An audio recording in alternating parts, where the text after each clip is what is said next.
Now, it has been 2 weeks since Hamas first launched its attack on Israel. It saw 1,400 people killed. Since then, Palestinian officials say that more than 4,000 people have died in Gaza.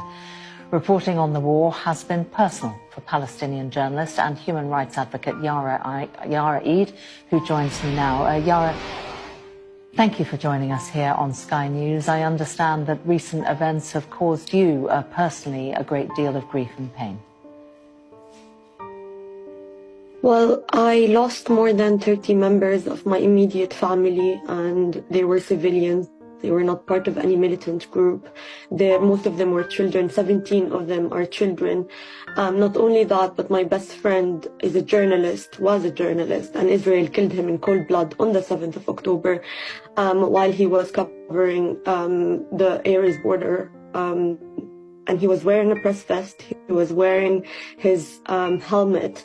And I just want to say, before I continue talking about what's happening, when you first introduced what's happening, you said more than 1,400 people have been killed in Israel and more than 4,000 in Palestine have died. I think language is really important to use, because language, as a journalist, you have the moral responsibility to report on what's happening. Palestinians don't just die, they get killed. They are actually being subjected to ethnic cleansing, to genocide for the last 75 years. And you also mentioned that this is a Hamas-Israel war. This is not it. And framing it as such is very misleading, because it poses the thing that Israel is an equal power, but it's an occupying power, and it actually has the responsibility of protecting all civilian lives and children in Gaza. But what we've been seeing is more than 1,700 of those who are killed are children.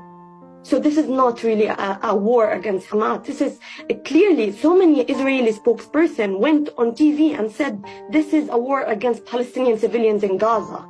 And even if we imagine a world without Hamas, if we think about the West Bank, Palestinians have been being killed, and, there has been land theft, there has been ethnic cleansing, there has been, imprisonment. More than 5,200 Palestinians are in Israeli prisons right now.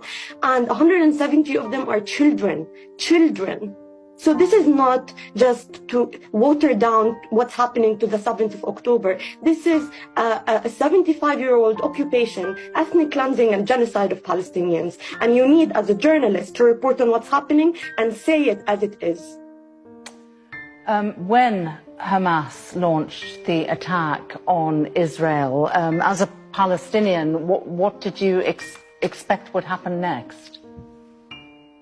Well, I think, again, I'm sorry, but I think this is misleading, because you can't water down what's been happening about the attack on the 7th of October. Let's talk about 2014. Let's talk about 2021. Let's talk about all the aggressions, Palestinians in Gaza. Me personally, let's not talk about Palestinians in Gaza. I've lived through 4 horrible aggressions.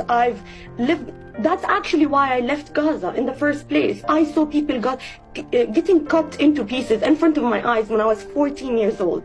I spent the last 7 years trying to get therapy to get over my PTSD, my traumatic experience of just living there. So this is, again, you're misleading by saying it's a Hamas attack. You need to say what's been happening. We can't look at it just by looking at what's happened on the 7th of October. Why are you not talking about all of the other attacks on worshippers in Al-Aqsa Mosque, on, kidnapping women and raping them in Israeli jails? All these Palestinians who are being killed in the West Bank. Why are you not asking me about them? Hamas does not operate there. Yara Eid, good to get your perspective on Sky News. Thank you very much for joining us. جينا نعيدكم بالعيد